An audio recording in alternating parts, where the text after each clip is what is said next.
part of spiritual development is to recognize the satanic tendencies that characterize you and to fully wrestle with them and to integrate them. That's the thing. It's not so much to cast them away, it's to transmute them. You know, and you can see the difference between people who've done that and people who haven't, at least to some degree, because people who haven't integrated the shadow at all are naive. And you can tell that when you look at them, and you can tell that when you talk to them. And because they're naive, they're often resentful as well because they get taken advantage of. And someone who's integrated that more, they're dangerous in the martial arts sort of way, which is they're dangerous, but they don't have to use it because their presence radiates, what would you say? It doesn't radiate threat exactly. Well, certainly strength, but it's the potential for havoc. That's the right way of thinking about it. There's an implicit potential for havoc, and that's really necessary. It's one of the things that gives people self-respect. This is an interesting thing about the integration of the shadow, because recognizing yourself as the locus of evil, let's say, actually, in some sense, gives you far more respect for yourself, strangely enough, because the same respect that you might have for a wild animal or even a monster. It's like, and so then maybe you learn to treat yourself differently. Like, I think this is particularly true with regards to the discipline of children. You know, if you know that you're a monster and that will manifest itself in your life, consciously or unconsciously, and if it's unconsciously, it's not good, then you become better at disciplining children. And the reason for that is that you don't want to expose them to your dark side. And so if they behave and don't provoke you, which means they'll also behave for other people, then the monstrous part can stay in abeyance, and then that's great. But if you don't understand yourself as capable of wreaking havoc, and that can be the kind of havoc that unfolds over decades, right? Because if you're going to abuse a child, it's the primitive form of abuse is the physical abuse. The sophisticated form of abuse is the continual undermining of the child's courage across perhaps their entire life. And that there's a terribly monstrous element to that. And if you're not respected properly by the child, say, you will absolutely take revenge on them. And, you know, that's the whole, in some sense, that's the whole Freudian psychoanalytic story. It's not all of it, but it's a huge part of it. So. Interesting that you say that you have to accept the fact that you're dangerous or become dangerous, because I'd also say that if you haven't done that kind of shadow work, if you haven't made friends with your anger, if you haven't integrated it, you're actually more dangerous. Yes, definitely. Because then things will happen that it will come out in a way that you don't expect. Right, it comes out disintegrated. So it comes out as an autonomous spirit, right, under no one's control, and that's like a burst of rage, let's say. You know, when you hear about a mother who's done something terrible to one of her children, that's the reason, is that, you know, maybe she's just been laid off, maybe she went out and had too much to drink, maybe she's hungover, you know, she's angry and lonesome, and she's overwhelmed by the responsibility of the children, and she has a child who's testing, and she doesn't know how to limit it. And one day, the child tests at exactly the wrong time, and it's like mayhem. And everybody goes, well, what happened? It's like, well, 7 terrible things came together at the same time and produced this outburst of disintegrated rage. And like, look the hell out when that happens, you know? So, yeah, you want to have that. You either have that or it has you. Those are the options. And you don't become safe by being castrated.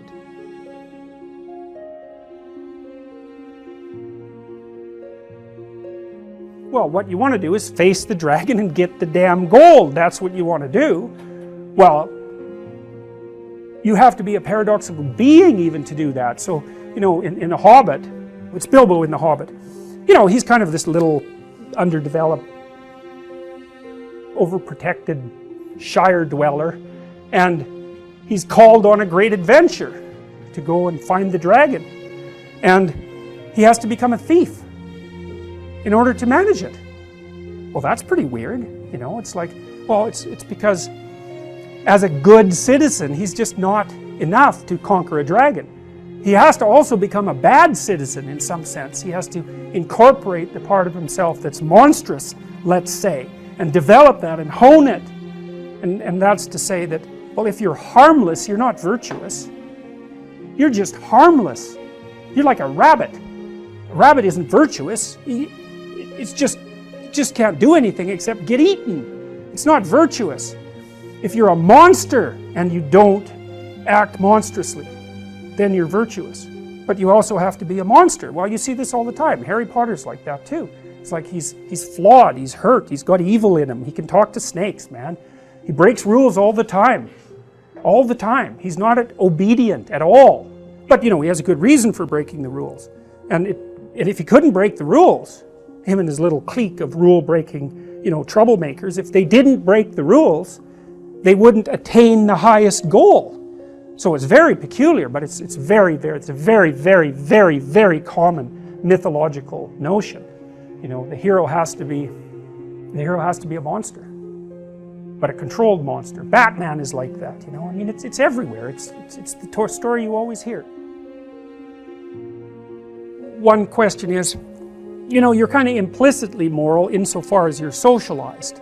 But that's sort of procedural, it's just built into you. This is different. This is also becoming conscious of it and expanding out your personality into dimensions that it wouldn't normally occupy. So this happens to people all the time. So, for example, lots of my clients, my clinical clients, are too agreeable. And they're generally women, because women are more agreeable than men, but not always, because I've had agreeable men as clients as well. And what happens is they're resentful and they don't know how to stand up for themselves, and it's because they're very compassionate by nature. And so if you're entering into a negotiation with them, they'll let you win. Well, that's not so good, because you know you need to win too, especially if you're in an organization of adults where there's a struggle, right? When you have kids, you can let them win, especially infants. You have to let them win, and that's partly why compassion is so necessary. But as a basis for negotiation between adults, it's like, sorry, it's insufficient. You have to be a bit of a monster so that you can say no. And so a lot of what you do in psychotherapy is treat people's anxiety and depression. That's a huge chunk of it. Help them straighten out the way they think. That's a huge chunk of it. But another chunk of it is, well, let's toughen you up. You know, let's put you in a position where you can bargain. Let's teach you how to assert yourself and stand up for yourself, and that's assertiveness training, and it's a huge chunk of psychotherapy. And you need to learn it. It's like, because part of how you regulate your interactions with other people is to negotiate. And you cannot negotiate unless you can say no. You can't do it. And it causes conflict to say no, and if you don't like conflict, which is basically the definition of being agreeable, then you can't tolerate the conflict, and so then you can't negotiate on your own behalf, and so then you keep losing, and you're bullied, and you know, it's not good. Then you get resentful, and it's really not good. So you have to develop your inner monster a little bit, and then that makes you a better person, not a worse person. It's weird, but that's just how it is.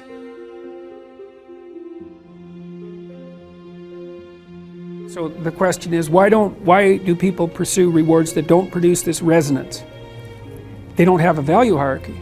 So Pleasure Island, it's a good example. Those kids that were brought there were lost. So they didn't have anywhere to go. They didn't have an identity. So they default to local pleasure. And that's better than none. Although the problem with local pleasure, well, as the narrative made clear, is that you better look out if you're impulsive, because it's going to kick back on you hard. And the reason is, you're only considering the immediate time frame. And the problem is that things propagate across all the time frames. And so just because something works really well this second, cocaine, for example, doesn't mean that it's a tenable solution to the class of all problems. So usually, often people pursue local pleasure because that's the best they can imagine. It's the best they've been taught. They don't see another alternative. So it can be ignorance. It can be they don't want to adopt the responsibility, because part of the problem with working at every level of the hierarchy simultaneously is that it's Well, it's like dancing to a very complex waltz, let's say. You have to be paying attention to a very large number of things simultaneously and doing things right. It requires responsibility. And so, you know, it's a pain. It's a weight. Part of the reason people drink alcohol is to get rid of their responsibility. I mean, that's, you know, you hear people drink because they have problems. It's like, yeah, no. Some people drink because they're anxious, and alcoholics drink because they're in withdrawal. But young people drink because they're sick and tired of being responsible, because it's annoying. It's like, so I'll drink enough, I won't care about the medium to long-term consequences, because alcohol, that's exactly what alcohol does. It doesn't make you ignorant of the medium to long-term consequences, but it makes you not care about them. And partly it's because it dampens anxiety. So it dampens anxiety, leaves your positive emotion circuits intact, so then you can go out there and do stupid fun things. And that's a party, really. Let's go do stupid fun things. That's a party. But the medium to long-term consequences are, it's risky. It doesn't mean you shouldn't do it, but it's risky. So, yeah, they don't know better. That's the answer, I would say.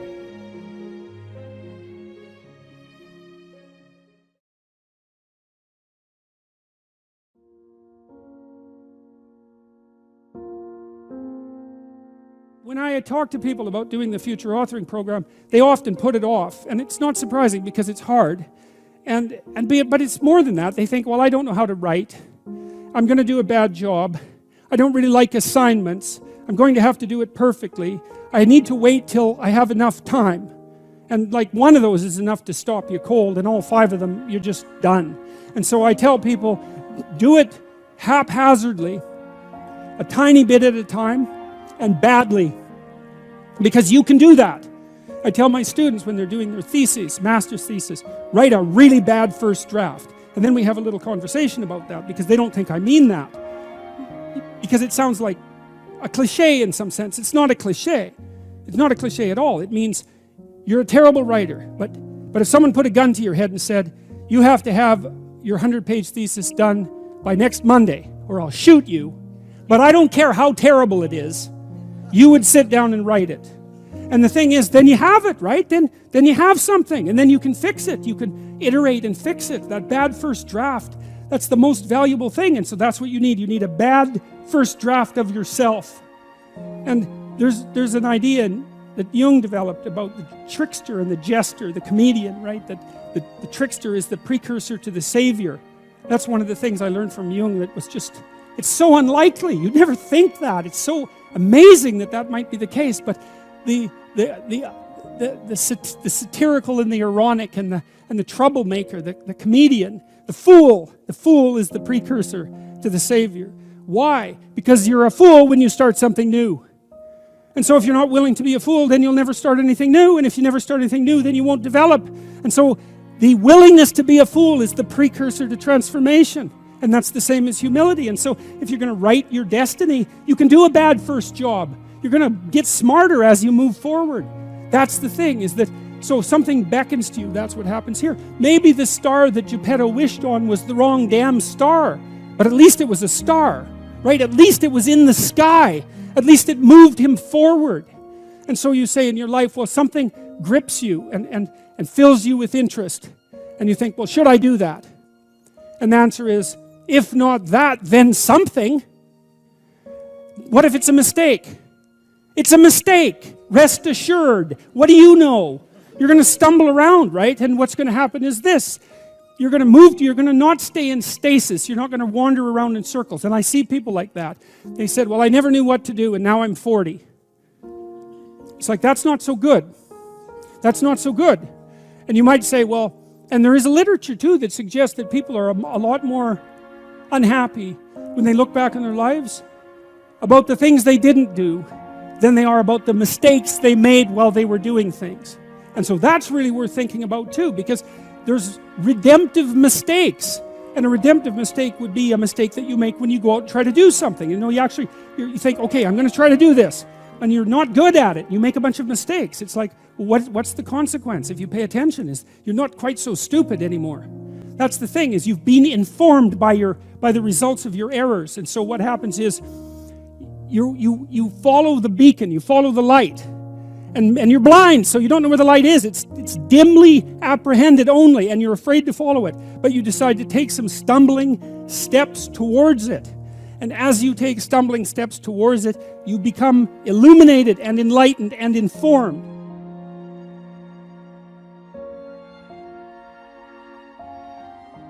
What are you afraid of? Well, okay, you're afraid of everything. Well, let's get something specific you're afraid of. Well, I'm afraid of an elevator. Okay, an elevator. So I have a client, she's afraid of elevators. The elevator door opens, she goes, "That's a tomb."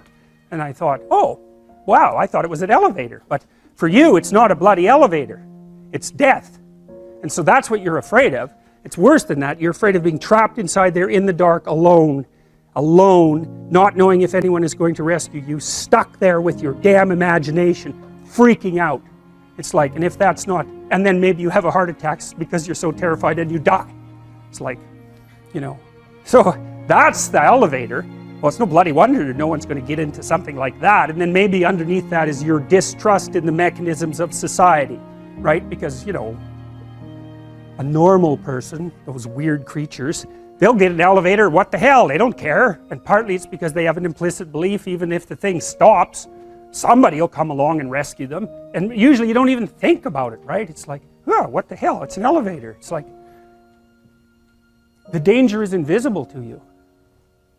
And it's partly because you implicitly trust the structure. And so maybe you go into the unconscious presuppositions of the person who is terrified of the elevator and the subways, and you find out they have a real problem with trusting authority, and that's partly why they don't get along with their husband and why they've never been able to stand up for themselves. So then you say, okay, well, you're afraid of the damn elevator, but it's not an elevator, it's a tomb, and the tomb is partly you and it's partly the elevator and partly your unconscious mind. And so, well, what can you handle? Can you go and look at an elevator from 10 feet away? It's like, yes. Okay. How about 9 feet away? Yes. 5 feet? Yes. 4 feet? No. Okay, no problem. 4.5 feet. We're going to go from that elevator. We're going to look at the damn thing until you're bored of it. Because that's what we're trying to... You should be bored of the elevator. Because then you're not afraid of it, obviously. It's like, it's an elevator. You just don't notice it, right? So... this week they're 4.5 feet from the elevator. Next week they're a foot from the elevator. And the week after that, the horrible gates of hell open and they look inside and they don't run. And so, hey, they're tougher than they thought they were. And that's what you're teaching them, actually. You're not teaching them that the world isn't dangerous. Because that's a stupid thing to teach someone. Bloody right, the world is dangerous. It's terrifying.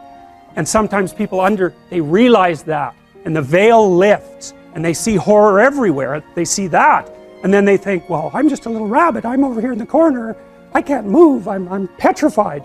And then they can't move. They hide at home. They cower at home because everything has become a predatory domain. And so what you teach them is you're not as much of a rabbit as you think.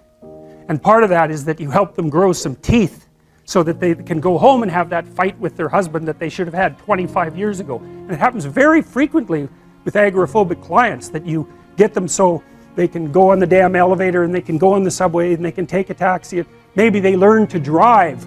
Wow. They get some autonomy and then they're a little tougher, and so then they can stand up for themselves, and they go back and, like, their husband might not be very happy with any of this. Really, it depends on what sort of guy he is, you know. If he's a real tyrant, he might be just perfectly happy that he's married to someone who, you know, is afraid of her own shadow, because then she won't ever leave. And so that's a nasty little story, and believe me, it's not uncommon. So she gets tougher by facing what she fears, and what she finds out is there's a hell of a lot more to her than she thought. And that's really what happens when you do behavior therapy with someone who's agoraphobic. It isn't really that they get less afraid, it's that they get braver. That's way different. It's because brave is alert and able to cope. And you learn something, and so what happens then is the star moves. You move 10 feet towards it and you think, no, that's not right. I didn't get it right. It isn't there, it's actually there. And so then you see it somewhere else and you shift yourself slightly and you move forward, and that's what happens, is that you continue as you change. The thing that guides you forward moves, right? It's like God in the in the desert in Egypt, the pillar of light that you're following, it's moving. It's not a permanent thing. You move towards it, it moves away, it guides you forward. And so you say, well, is what I'm aiming at paradise itself? And the answer to that is no, because what do you know? You couldn't see paradise if it was right in front of you, but you might get a glimmer of it. And so you move towards it and you grow. And then the next time you open your eyes, you see a little bit more clearly. And that's what happens, is that just happens over and over, right? It keeps moving. And so you move like this. But the thing that's so cool is that all those zigs and zags, you say, and each of those zags and zigs is a catastrophe. I hit a wall, my God, and then I had to die a little bit, and I barely got back up. It's a phoenix transformation at each turn, and it's painful. But the thing is that even though you've traveled 20 miles, let's say, on that road, and you've only moved 3 miles forward, you've moved 3 miles forward instead of falling backwards, because that's the thing too, is that if you stand still, you fall backwards. You cannot stand still, because the world moves away from you if you stand still. And there's no stasis, there's only backwards. And so if you're not moving forwards, then you're moving backwards. And that's more of the underlying truth of the Matthew principle. To those who have everything, more will be given. From those who have nothing, everything will be taken. It's a warning. Do not stay in one place. Well, as you zig and zag, maybe the cataclysm of each transformation starts to lessen. There's not so much of you that has to die with every mistake. And maybe you end up oriented at least reasonably properly. And if you were sensible, that would have been your trip. But it wasn't, right? It's that. And perhaps it's a lot worse than that. Perhaps there's no shortage of backtracking. But it doesn't matter, because as you stumble forward, you illuminate and inform yourself. And perhaps that's partly because the world is made of information. And if you encounter it and tangle with it, then it informs you. And then you become informed. And then you're information. And then you're ready.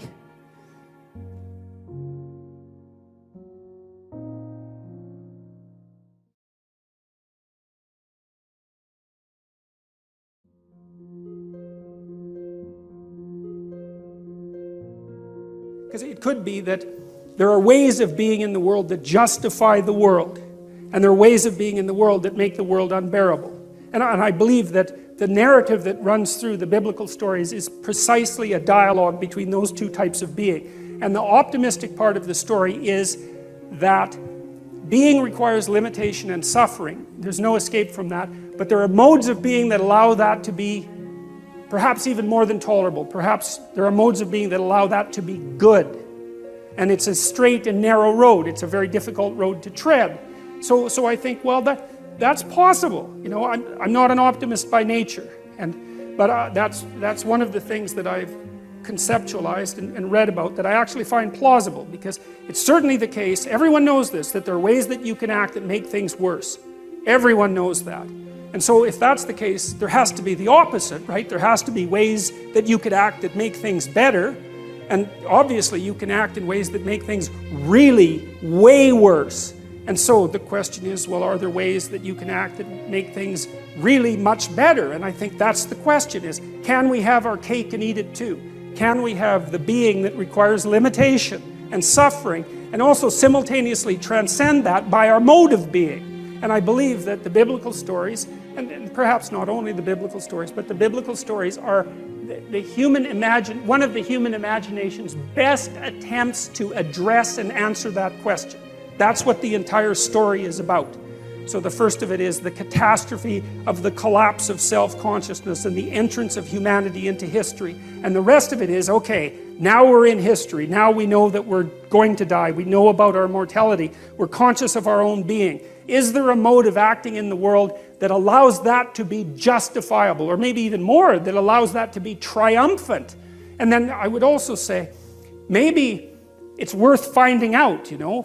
That's the other thing that's so interesting, because you've got this short time on earth, and there's lots of things that are very, very difficult to contend with, and you have the problem of tolerating yourself even in all your insufficiency. And one of the things that seems to me to be the case is that if you adopt a sufficiently profound mode of being, if you attempt to do that, then the mere act of lifting up that weight is enough to justify the fact that you're insufficient and mortal and bound by tragedy. And I believe that, and I believe people believe that, because if you watch how people act, they look for people they admire. And they do admire people, right? It's a natural phenomenon. You see it starting with children. Children admire and then they imitate. And we look to people who seem to be able to bear the burden of being in a heroic manner, and there's something inside of us that calls to that, and that makes us want to mimic that and to follow it. And I think that that's the deepest and most profound of instincts, and I think it's right. And the notion that it was good, well, even if you don't believe that, and because maybe it's not as good as it could be, I would say it's incumbent on you as someone who participates in the process of furthering creation to act as if it could be good at least, and to further that with all of your efforts. Partly because what the hell else do you have to do that could possibly be better than that could possibly justify your existence more than that? And you know perfectly well, if you have any sense at all, if you think clearly about it at all, is that that's what you want to see in everyone else. You're desperate, and maybe you're cynical, and now and then someone appears that acts at least momentarily like a light in the darkness, and that lifts your spirit up and gives you a little bit of hope and maybe helps you continue on. Well, that's obviously a call to being. It's a statement from your own soul that says, well, there's something about that's how you should be. And maybe then, well, we get a chance to participate in what is good.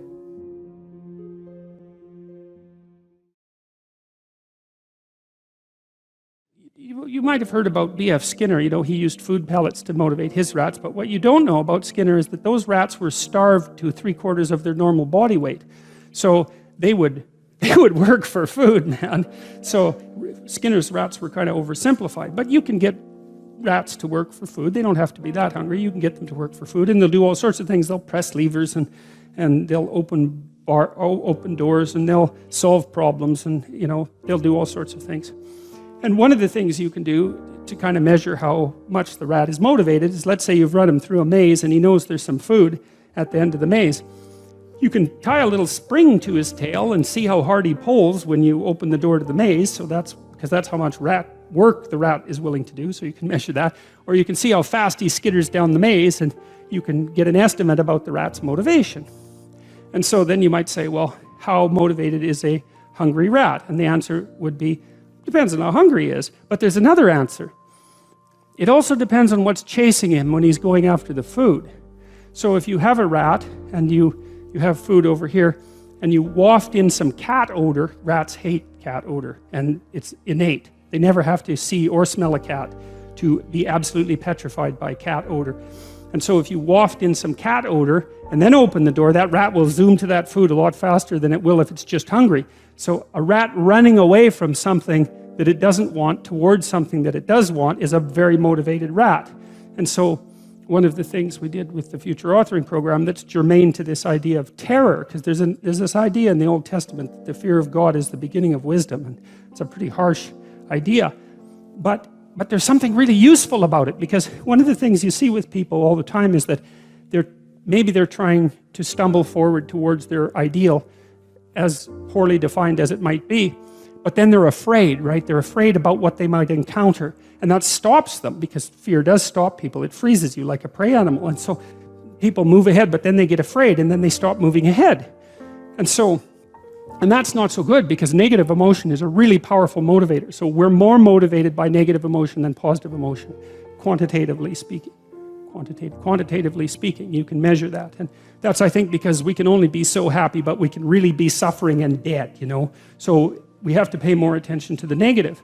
And that's bad, because the negative can stop you. And then in my clinical practice, I often talk to people who are trying to make a difficult life decision, and they're weighing out the costs and the benefits of making the life decision, And one of the things I always talk to them about is, wait a second, that's an incomplete analysis. You have to weigh out the benefits and the costs of doing this. And you have to weigh out the costs and benefits of not doing that, not doing it. And that's not the same as the zero that you assume that you're starting with, right? Because to not make a decision also has a cost. And sometimes the cost of not making a decision is far worse than the cost of making a decision, even if the decision is risky. And so one of the things you can derive from that, and this is very useful, I think, is that this is also, I think, why it's so useful to contemplate your mortality, so to speak, is you're screwed no matter what you do. You know, and that actually frees you, is that you have path A that has catastrophes and you have path B that has catastrophes, and you don't get to have the no catastrophe path, but you get to pick which one. And that's really something, because if you know that there's terrible risk associated with everything that you do and don't do, then you can afford to take some risks, because you're not, you know, and this is all within the ark metaphor. I'm still making the case that despite the fact that your life is essentially catastrophic, you can make a covenant with the highest ideal, and that will take you through it the best way possible. I'm still making that case. So then you think, okay, well, I'm trying to make this decision. I'm going to go try to do something difficult, and isn't that terrifying? And then you think, yeah, but wait a minute. What's really terrifying is not doing it. And then you think about the cost of not doing it. So in the future authoring program, we have people do this little meditative exercise, which is, okay, just think about your insufficiencies by your own definition, right? The way that you don't do what you know you should do. About the things that you do that you shouldn't do, that you know you shouldn't do beyond a shadow of a doubt, right? There's some things like that. And that's bad habits and poor aim and all of the resentment and hatred and aggression and unresolved conflicts and all those things that are dementing you and warping you, and then think, okay, those things get the upper hand, man. They get the upper hand, and they take you the worst possible place you could go in the next 3 to 5 years. What exactly does that look like? And so you sketch all that out, and you think, hey, I don't want to go there. And so the next time that a temptation comes up, you think, well, it'd be a lot better for me if I didn't succumb to this temptation. It's like, that's kind of weak, eh? You'd look a little better if you didn't eat like a cheesecake a day or something like that.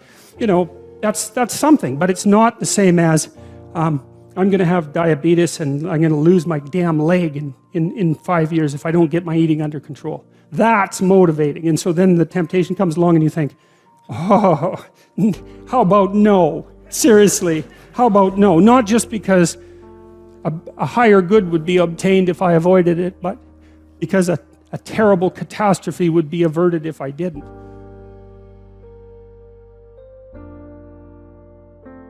Well, so you want to get your fear behind you, right? You want to get it behind you where it's pushing you forward instead of in front of you where it's stopping you.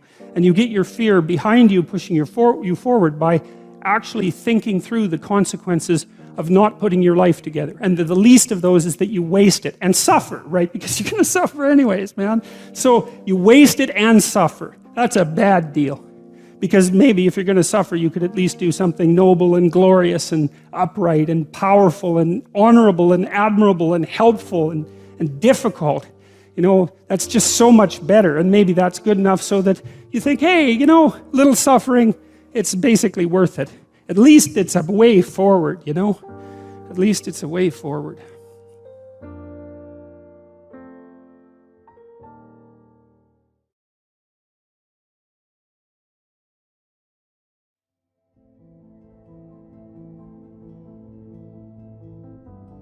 What should move forward in time with me, and what should be let go as if it's dead wood? And the more dead wood that you let go of and burn off when you have the opportunity, the less it accretes around you. Here's something interesting about forest fires, you know. People have been trying to prevent forest fires for a long time.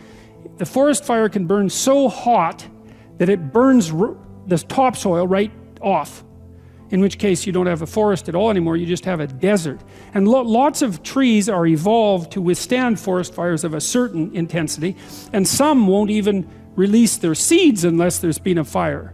And so a little bit of fire at the right time can stop everything from burning to the ground. And that's also a really useful insight, a metaphorical insight into the nature of sacrifice, right? It's also a lot easier to let go of something when you're deciding to let go of it, because you've decided yourself that you're done with that. It's a weak part of you. It needs to disappear. You do that yourself, it's much better and much easier than it is if it's taken away from you forcibly, in which case you're very much likely to fight it. There's another interesting thing here, a motif that runs through the entire Bible. It's a very, very powerful motif, and it's partly associated with this idea of walking with or walking before God. And you know, in the New Testament, Christ says something like, thy Father's will be done, and he means that that will should be done through him. And so I won't be able to state this exactly right, but it's something like this. You know, a lot of what people regard as their own personalities and are proud of about their own personalities aren't their own personalities at all. They're useless idiosyncrasies that differentiate them trivially from other people. But they have no value in and of themselves. They're more like quirks. I remember once I was trying to teach a particularly stubborn student about how to write, and she had written a number of essays in university and got universally walloped for them, and the reason for that was she couldn't write really at all. She was really, really bad at writing. And so I was sitting down with her trying to explain to her what she was doing wrong, and she was being very annoying about it, very recalcitrant, very, very unwilling to listen. That was a pearls before swine thing, you know. And at one point she said, I can write perfectly well. This university professors just don't like my style. And I could feel my hands creep towards her neck. Yeah, well, that'd be funny if it wasn't true, but it was also true. You know, and I thought, what the hell's with you? You can't even write, and you think you have a style. And not only do you think...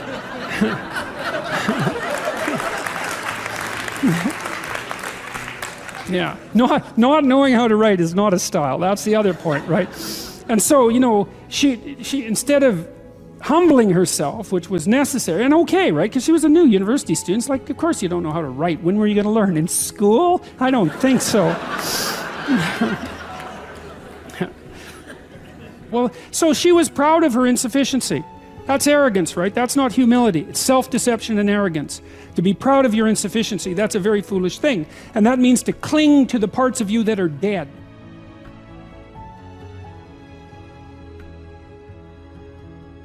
Back to the walking with God idea. You know, as you elevate your aim, you create a judge at the same time, right? Because the new ideal, which is an ideal you, even if it's just an ideal position that you might occupy, even if it's still conceptualized in that concrete way, that becomes a judge because it's above you, right? And then you're terrified of it, maybe. That's why you might be afraid when you go start a new job, right? Because this thing is above you and you're terrified of it, and it judges you. And that's useful because the judge that you're creating by formulating the ideal tells you what's useless about yourself, and then you can dispense with it. And you want to keep doing that, and then every time you make a judge that's more elevated, then there's more useless you that has to be dispensed with. And then if you create an ultimate judge, which is what the archetypal imagination of humankind has done, say, with the figure of Christ, because if Christ is nothing else, he is at least the archetypal perfect man and therefore the judge. You have a judge that says, get rid of everything about yourself that isn't perfect. And of course, that's also what God tells Abraham, right? He says to be perfect, to pick an ideal that's high enough, and you can do this. The thing that's interesting about this, I think, is you can do it more or less on your own terms. You have to have some collaboration from other people, but you don't have to pick an external ideal. You can pick an ideal that fulfills the role of ideal for you. You can say, okay, well, if things could be set up for me the way I need them to be, and if I could be who I needed to be, what would that look like? And you can figure that out for yourself, and then instantly you have a judge. And I also think that's part of the reason people don't do it, right? Why don't people look up and move ahead? And the answer is, well, you know, you start formulating an ideal, you formulate a judge, it's pretty easy to feel intimidated in the face of your own ideal. That's what happens to Cain versus Abel, for example. Then it's really easy to destroy the ideal instead of to try to pursue it, because then you get rid of the judge. But it's way better, lower the damn judge if it's too much. Like if your current ambition is crushing you, you know, then maybe you're playing the tyrant to yourself, and you should tap down your ambitions, not get rid of them by any stretch of the imagination, but at least put them more reasonably within your grasp. You don't have to leap from point 1 to point 50 in one leap, right? You can do it incrementally. But I really like this idea. I think it's a profound idea that the process of recapitulating yourself continually is also the process of, it's a phoenix-like process, right? You're shedding all those elements of you that are no longer worthy of the pursuits that you're valuing.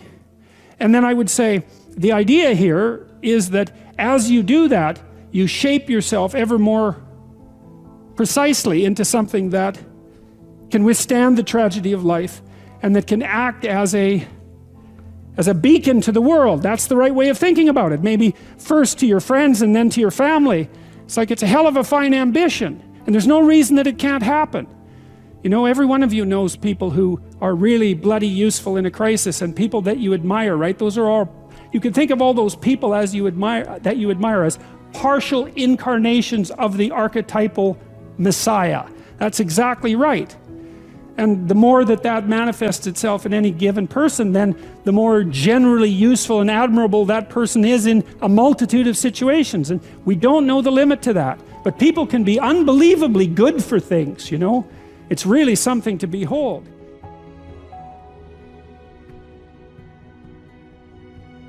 In order to have any positive meaning in your life, you have to have identified a goal, and you have to be working towards it. And there is a technical reason for that. And the technical reason, as far as I can tell, is that the circuitry that produces the kind of positive emotion that people really like is only activated when you notice that when you're proceeding towards a goal that you value. And so that means that if you don't have a goal that you value, you can't have any positive emotion. So technically that's the incentive reward system, and the underlying circuitry is dopaminergic, and when that circuitry is activated, then it's part of the exploratory circuit. It gives you the sense of being actively engaged in something worthwhile. And that's, you know, you tend to think of positive emotion as something produced by reward. But there's two kinds of positive emotion. One is the reward that's associated with satiation, and that's consummatory reward, and that's the reward you get when you're hungry and you eat. But the thing about eating when you're hungry is that it destroys the framework within which you were operating, right? It's time to eat. Well, you eat, and then that framework's no longer relevant. So the consummatory reward eliminates the value framework. And then you're stuck with, well, what are you going to do next? And so the consummatory reward has with it its own problems, but the incentive reward is constantly what keeps you moving forward. And incentive reward, because it's dopaminergic, also is analgesic, literally analgesic. So if you're in pain, you take opiates, and that will cut the pain, but so will psychomotor stimulants like cocaine or amphetamines. And so it's literally the case that if you're engaged in something that's engaging and you're working towards a goal, that you're going to feel less pain. And you can see this happening with athletes who, you know, they'll break their thumb or something, or maybe sometimes even their ankle, and they'll keep playing the game. Of course, afterwards they're suffering like mad, but the fact that they're so filled with goal-directed enthusiasm means that, well, the pain systems are in some sense shut off. So that's an interesting thing, because what it suggests, I mean, then you could imagine, I might say, well, how happy are you that you've made a certain amount of progress? And if you think about it, what you'd say is, well, it depends on how much progress and in relationship to what. So hypothetically, you're going to be happier if you've made quite a bit of progress towards a really important goal. And then you have to think through what it means for a goal to be really important, because that's not obvious. Now, you could say, you're in this class and you're listening to some information, and maybe there's two reasons for that. You might find the information interesting per se, but let's forget about that for a minute. You need to listen to the information so that you can do well on the assignments, so that you can do well in the class. You need to do well in your classes so that you can finish up your degree. You need to finish up your degree so that you can find your place in the world. You need to do that so that you're financially stable, and maybe you can start a family and have a life, and that's all part of being a good person, something like that.